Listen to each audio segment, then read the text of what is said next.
Hey everyone, this is Lisa from Life in Layouts, and today I am here for Stretch the Sketch. I love turning one-page layouts into double page, so here is this month's sketch, and it actually has measurements, so it kind of made it a little easier to put this together, but then also this thing goes all awry, so stay tuned to see exactly what ends up happening. I'm going to be using some photos that my friend took of her and her kids when they went to the Garnet and Gold game, which is a Florida State game. So I had this paper that had the Florida State logo on it, and I thought, oh, that would be cool. I can put that over on the far left-hand side and use that kind of logo in the place of where the embellishment cluster was. But then I didn't like the way that the white piece looked kind of cut off. So then I was like, oh, I'll just cut off a piece and add it to the top. Didn't like the way that looked. So then I was like, oh, let me just cut it down smaller and tuck it in. Didn't like the way that looked. So I ended up just cutting the logo out completely and just using it that way. I also had this brown paper that has a bunch of footballs on it. And then my background is Bazzill Bling, I think is what it's called, in a yellow color, but it gives it a gold look to it. So I am going to bring in some of that garnet paper as accents so that I can bring in as much of the garnet and gold as I can. So if you don't know this about me, I am a Florida State alumni. My friend who went to the Garnet and Gold game, these photos are hers, is actually how I met her. We both went to Florida State together. We both graduated at the same time with the same degree. Always love representing my Garnet and Gold, especially after the year that we had this past year. So I do go ahead and decide that I want to mount all of my photos on the white cardstock, and I wanted to mount them on the white cardstock as if they were one piece. It kind of calls for this in the sketch, like the photo, which is only a single photo, is in the sketch and it is mounted on a piece of cardstock. So I thought, you know what, why don't I do the entire thing as if it is one photo? So I do mount the left-hand side obviously on one piece of paper and then the right-hand side on another. And then when they are together, even though they're not going to be completely together in my album, they will look as if it spans across both pages. And I really like that, the way that that turned out. So you can see here, once I lay it down, what it looks like with the football paper in the back. Go ahead and bring in that Florida State logo, and in the upper left-hand corner, I'm going to start to work on that cluster there. It does call for some banners and then a couple of pieces over there. So I cut out the garnet and trying to decide what else I'm going to do. So I pull out my black soot and ink the edges while I decide what I'm going to do with that cluster. So of course I had to take it up because that is what happens on this channel. I feel like mistakes are bound to happen at Life in Layouts, and why not leave it in there for you guys to see so that you can see that not all scrapbooking is that easy. It sometimes is a struggle. All right, so I got all of the pieces down, and I do go ahead and put that Florida State logo up on fun foam to make it really pop. And I decided that I'm going to use that garnet, and then I was like, well, I might as well go ahead and put the white in as well. I had a piece of scrap from when I was mounting all of the photos. So those are my two banner pieces over in the far left-hand side.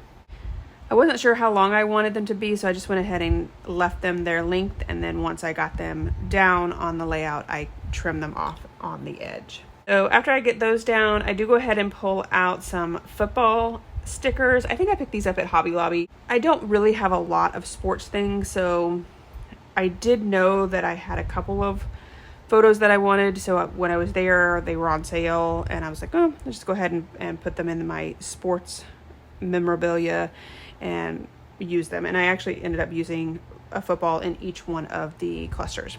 So I have these black thickers that I'm going to use. They're actually like foam thickers, and I like the whimsicalness of the font because this particular game, the Garnet and Gold game, is a spring game. It's done during the springtime, so not in the regular season, and it's done kind of after the team has had a chance to practice, and so it gives the community, the Florida State community, a chance to see the progression that the team has made in the off season and also allows us to see maybe some newcomers that are being brought onto the team.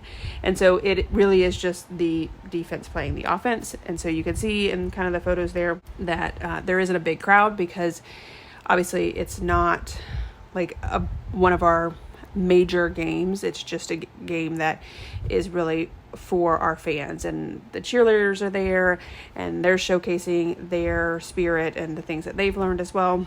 And so it's a really fun game to go and watch. So I do go ahead and put the garnet and gold down in those black thickers, and then I have the word game in little banner thickers, so I go ahead and add that to the bottom as well. And then I felt like the layout was missing something, so I decided that I wanted to stitch the edges of the gold paper in a black thread. And I really think that kind of pulls it together and just gives it a little extra touch. So because I already had all of my embellishments down, I did have to kind of finagle around that, and I did not stitch underneath it. I didn't pull anything up, I just went with it. Normally I do let my friend journal on her layouts, but I felt that I needed to have something in the lower left hand corner, so I just went ahead and Googled the Garnet and Gold game and just got some information. And so my journaling over there just says the Florida State Garnet and Gold game is an annual spring football game held by Florida State University. It's a chance to showcase how the team has progressed in the off season while putting some newcomers into the spotlight. And so she still has the opportunity to journal if she wants to underneath the photos. There's lots of places that she can journal, but this just kind of gives it that details about what the Garnet and Gold game is. I do go ahead and cut them out and stack them up with 3 pieces of cardstock, and then I do use the black soot to distress the edges because it is such a stark white against the brown and the gold, and then obviously the black cardstock as well. So that kind of just tones it down a little bit. And then I do go ahead and add the year of 2013 and add a football to that cluster as well. So now I have 3 full clusters. I just felt like that cluster was missing without the journaling, and I felt like if I just added the year with the football, it wasn't a big enough cluster. I pull out some enamel shapes in a black, a garnet, and a gold. All right guys, here is my final layout as well as some close-ups. If you enjoyed this video, if you wouldn't mind giving me a thumbs up, I would really appreciate it. I have all of the other channels listed below for everyone who is stretching the sketch this month, so make sure that you check out all of those participants and show them some love as well. If you haven't done so already and you want to see more double page layout inspiration, make sure you hit that subscribe button. Thanks everyone for watching, and I hope that you have a scrappy day.